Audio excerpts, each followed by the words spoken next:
pretend like a fence doesn't keep people out. I mean, look in the mirror and say that to yourself. A fence doesn't keep, really? Get the Border Patrol agents on the border, get more of them. It's an embarrassment that we have way more police officers in New York City than we do Border Patrol agents guarding our 2,000-mile southern border. Get real employer sanctions in this country, because that is the real solution. If people stop coming for work, then the drug runners and violence will stop coming with them. And no amnesty. No amnesty. That's it. Is that good for you? Yes, sir. I should also say, backed by Sheriff Joe Arpaio and the National Border Patrol Captain on the other. How about our great ex-governor who just said that the border is secure? For her to make a statement like that. Oh, look who she works for. Well, I never thought I'd be happy. I never thought I would say that I'm actually happy that she's the Homeland Security Chief, since we don't have her anymore. I mean, I understand we exported our problem to a federal level now, but it's, look, she manages the border problem the same way she managed the economy in this state. Horribly. Horribly. It's embarrassing. Hey, look on the bright side. She was on the short list at one point in time of possible Supreme Court nominees. Yeah, we dodged a bullet there. Well, not by one. We did. Yeah, no, not really. I'm not sure we've done any better. Yeah. You know, it just seems like that the Republicans don't have the ability to fight. I mean, I don't understand how the Democrats, for example, with Judge Bork, remember, I mean, they fought for months before they finally got him done away with. Wasn't there anything that our senators could have done, our representatives could have done to have stopped this latest? Don't you think? They could have fought the same way the Democrats did. Filibuster. Yeah. Use those guerrilla tactics that they use, of course. But they didn't. You're right. They fought George Bush's nominees tooth and nail. They fought for what they believed in. Our guys caved like a deck of cards. It was embarrassing. They couldn't wait to vote for that leftist and then act like they were being senatorial and polite about it. Right. Our guys care about getting invited to the next Democrat cocktail party, and they care about taking over the country.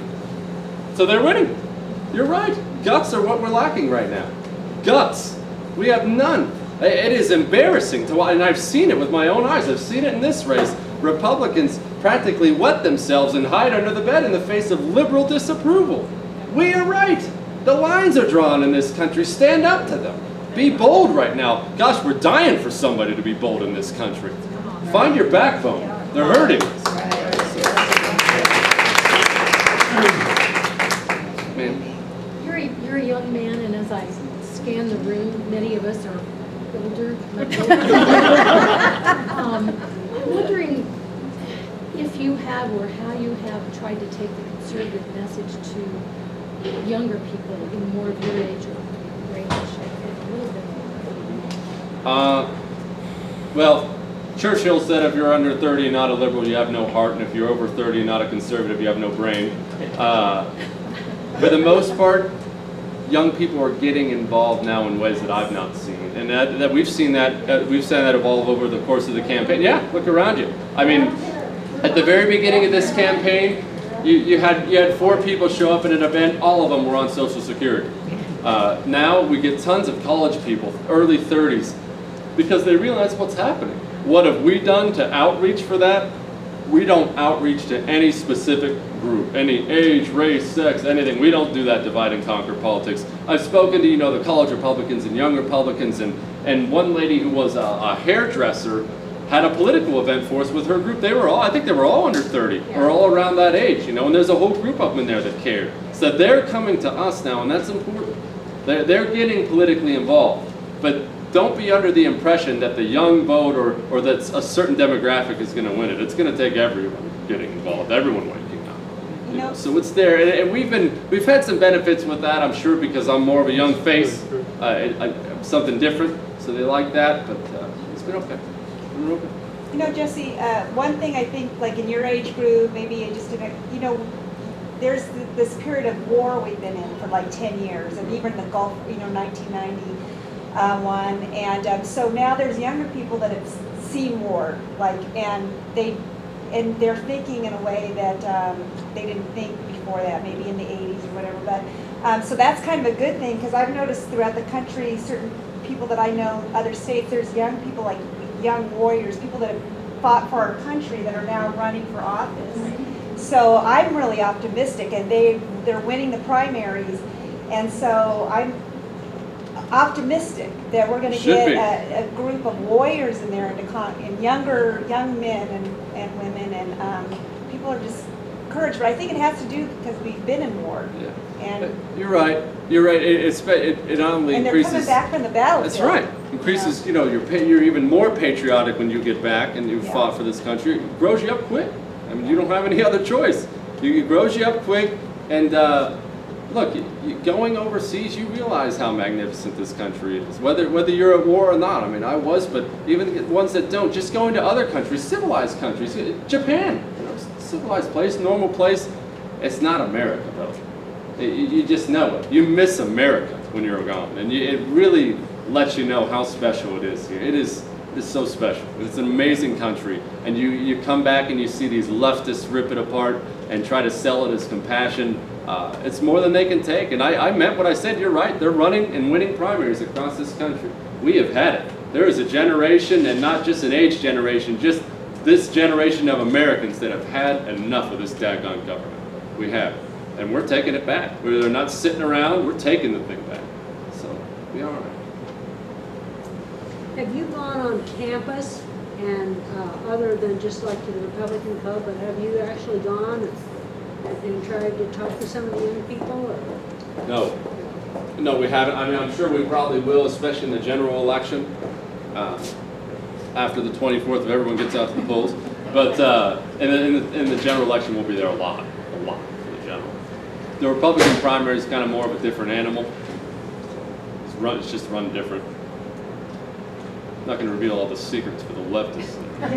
No, I'm just kidding. Just kidding.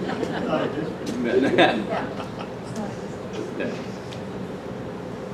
Anyone else? Ma'am? I'm wondering what your views on public education are and how you would look to fixing that. Oh gosh. Well, where to begin here? Well, first of all, we have an educator here who could probably give you a laundry list of things that are wrong. I can tell you what I think the federal government's role in education is, and that is none. Absolutely none. These federal mandates they put on schools and they put on states, it does nothing but crush us. Why is Gabrielle Giffords running our local schools? The closer that control of education gets back to the hands of the parents, the better off it is. Meaning, get Washington the heck out of it. That's what we need to do at a federal level. Oh, it's horrible. It's horrible.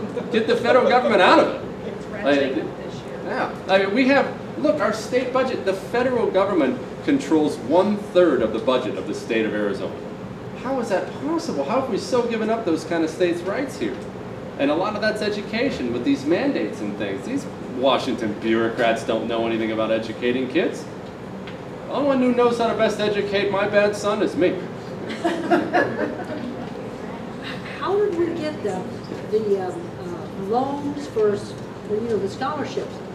How did the government take that over? How did we let that happen? Oh, that's part of healthcare, Carolyn. Yeah, the federal government took over the student loan program. That was an important part of the healthcare bill that Gabrielle Giffords voted for. Why? It was vital to the healthcare of this nation that the federal government nationalize the student loan industry. Why? Because there's nothing they won't nationalize right now if they can get their fingers on it. Look, the President of the United States fired the CEO of General Motors. Do I need to repeat that? Where are we in this country? They just passed a bill that gives the government the power to seize private corporations that they deem a danger. We better wake up now, because these people are absolutely out of control.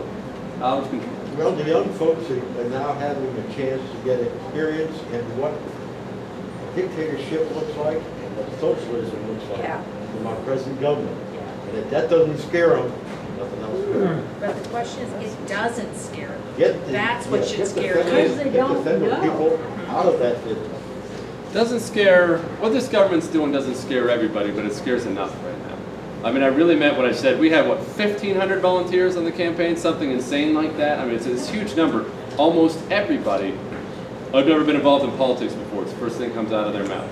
So enough new people are wide awake right now. You're never going to win them all. You're never going to get everybody awake. We've got enough right now.